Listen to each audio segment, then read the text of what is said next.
जय हिंद। हम बात करेंगे आज राजगोपालाचारी योजना, बेबल प्लान और कैबिनेट मिशन के बारे में। ठीक है। राजगोपालाचारी योजना, चक्रवर्ती राजगोपालाचारी ने 10 जुलाई 1944 को इस योजना को प्रस्तुत किया था।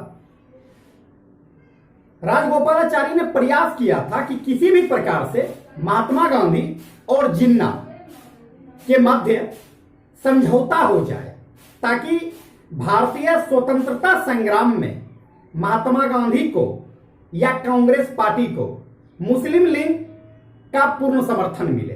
ठीक है।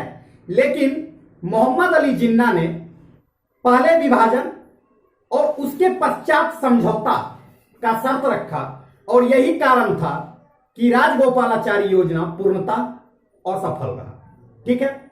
उसके बाद मुस्लिम लीग और कांग्रेस में जो राजनीतिक गतिरोध चल रहा था, उस गतिरोध को समाप्त करने के लिए तथा भारत को स्वशासन की ओर अग्रसित करने के लिए तत्काल के वायसराय जो उस समय के थे, लॉर्ड बेवेल, इन्होंने बेबल प्लान लाया। और इस बेबल प्लान के अनुसार कहा गया कि वायसराय के कार्यकारिणी परिषद में सदस्यों की संख्या बढ़ाई जाएगी। ठीक है। इस परिषद में वायसराय और प्रमुख सेनापति के अलावे जो भी सदस्य होंगे वो सारे के सारे भारतीय होंगे। ठीक है।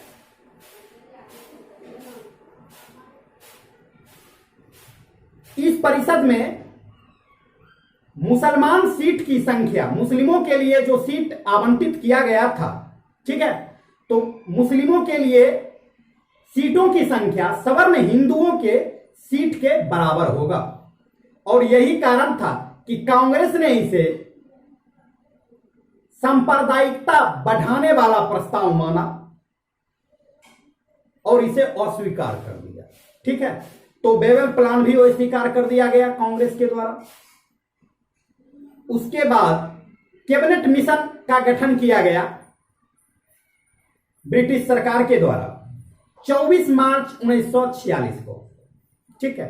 जो 16 मई 1946 को प्रस्तुत किया गया कैबिनेट मिशन के अनुसार भारतीयों के लिए एक संविधान सभा का निर्माण किया जाएगा, जिसमें 389 सदस्य होंगे, 292 सदस्य ब्रिटिश प्रांत से, 4 सदस्य चीफ कमिश्नरी क्षेत्र से तथा 93 सदस्य देशी रियासत से होने थे।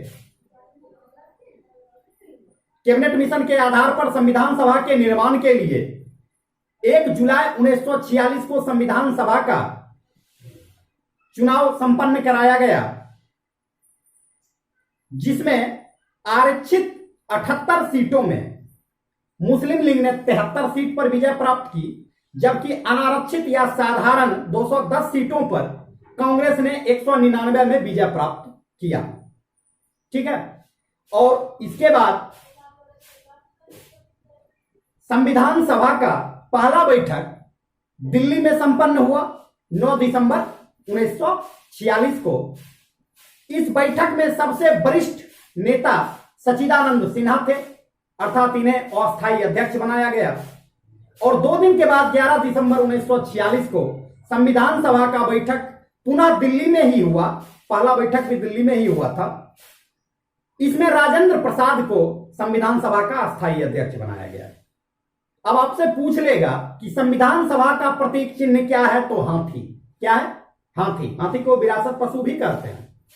ठीक है। एक बार रिकॉल करते हैं। 10 जुलाई 1944 को सी राजगोपालाचारी ने योजना प्रस्तुत किया। उनका प्रयास था कि किसी भी तरह महात्मा गांधी और जिन्ना के बीच समझौता हो जाए। ठीक है। इसके लिए महात्मा गांधी ने पाकिस्तान के मांग को भी स्वीकार किया था। ठीक है। लेकिन जिन्ना ने शर्त रखा कि पहले विभाजन और उसके बाद समझौता, और यही कारण था कि सी राजगोपालाचारी योजना पूर्णतः असफल हो गया। उसके बाद कांग्रेस और मुस्लिम लीग के बीच उत्पन्न राजनीतिक गतिरोध को दूर करने के लिए वायसराय बेबल ने 14 जून 1945 को बेबल प्लान प्रस्तुत किया, और इस पर विचार विमर्श करने के लिए 25 जून 1945 से 14 जुलाई 1945 तक शिमला में एक सम्मेलन कराया गया। इस सम्मेलन में कांग्रेस के प्रतिनिधि अब्दुल कलाम आजाद थे। ठीक है, कांग्रेस के प्रतिनिधि कौन थे? अब्दुल कलाम आजाद। चूंकि बेबल प्लान में कहा गया था कि वायसराय के कार्यकारिणी परिषद का गठन किया जाएगा, विस्तार किया जाएगा। इसमें वायसराय और प्रमुख सेनापति के अलावे जो भी सदस्य होंगे वो भारतीय होंगे। ठीक है, और तीसरा सबसे इंपॉर्टेंट पॉइंट था कि सवर्ण हिंदुओं की संख्या मुस्लिम सीट की संख्या के बराबर होगा। इसलिए कांग्रेस ने इसे सांप्रदायिकता का बढ़ावा देने वाला प्रस्ताव माना और अस्वीकार कर दिया। इसके बाद 24 मार्च 1946 को कैबिनेट मिशन का गठन किया गया, जिसे 16 मई 1946 को प्रस्तुत किया गया। इसके अनुसार एक संविधान सभा का गठन किया जाना था, जिसमें 389 सदस्य होते। ठीक है, इस 389 सदस्य में से 292 सदस्य ब्रिटिश प्रांत से, 4 सदस्य चीफ कमिश्नरी प्रांत से, जबकि 93 सदस्य देसी रियासत से होने थे। ठीक है, इसी कैबिनेट मिशन के आधार पर 1 जुलाई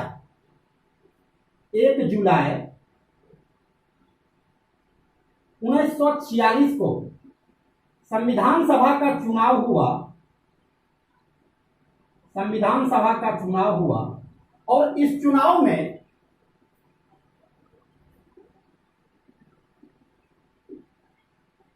आरक्षित 78 सीट में 73 सीट मुस्लिम लीग ने प्राप्त किया, जबकि 210 अनारक्षित सीट में से 199 सीट कांग्रेस ने प्राप्त किया। ठीक है, और इस प्रकार संविधान सभा का निर्माण हुआ। इस संविधान सभा का पहला बैठक 9 दिसंबर 1946 को दिल्ली में किया गया और इसके अस्थायी अध्यक्ष, सबसे वरिष्ठ नेता उस बैठक में सच्चिदानंद सिन्हा थे, उन्हें बनाया गया। 2 दिन के बाद